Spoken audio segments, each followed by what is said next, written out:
எப்படி இது உண்டாகிறது என்று தெரியுமா? எது? கோபம். ஒருவன் தன் பேச்சினாலோ செய்கையினாலோ நமக்கு அருவருப்பான உணர்ச்சியை உண்டாக்கும் காலத்தில் உடனே அவனை திட்டவோ கண்டிக்கவோ எழும் அந்த மனநிலைக்குத்தான் கோபம் என்று பெயர்.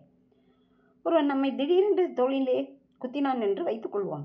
உடனே அவனை அடிக்க கை ஓங்குகிறது. அவனை அடிக்க வேண்டும் என்ற எண்ணம் கொள்வதற்கு முன்னரே நம் கை இழுகிறது. எப்படி எனில், அவன் நம்மை குத்திய உடனேயே அவ்விஷயத்தை ஆண்மை நிலையாகிய மூளைக்கு சில நரம்புகள் தெரிவிக்கின்றன. அங்கு நிகழும் உணர்ச்சியை வெளிக்கு தெரிவிக்கும் வேறு சில நரம்புகள் அதிக அற்புத வேகத்துடன் இயங்கி நம்முடைய கரத்தை தூக்குகின்றன.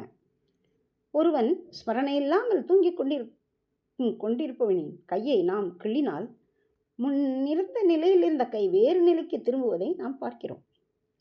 உணர்ச்சி உண்டாகும்படி விஷயங்களை உள்ளுக்குள் கொண்டு போய் தெரிவிக்கும் நரம்புகள், மூளையிலிருந்து உண்டாகும் உணர்ச்சியை வெளியுக்கு தெரிவிக்கும் நரம்புகள் என்று இருவகையாக நரம்புகள் இருக்கின்றன. சகல உணர்ச்சிக்கும் மூலாதார ஸ்தானமாகிய மூளையிலிருந்து பற்பல நரம்புகள் இருக்கின்றன.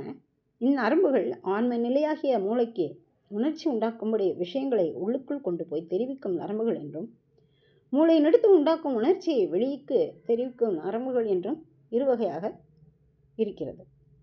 ஒவ்வொருவருக்கும் இவ்விரு வகையான நரம்புகளும் அமைந்திருக்கிறபடியினால் கோபம் என்பது இயல்பில் உதிக்கத்தக்கதோர் குணமாயிருக்கிறது.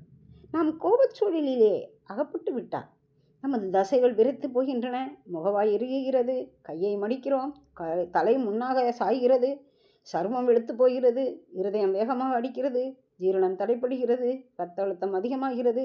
இதெல்லாம் கோபத்தின் விளைவுதான். இந்த குணத்தை முழுவதும் போக்குவது சாத்தியமில்லாவிட்டாலும் அதை தன்னுடைய புத்தியின் மூலமாக அடக்கலாம். அப்படி செய்வது விடுவேமானால் அநேக கெடுதல்கள் உண்டாகும். நாளை பார்க்கலாம்.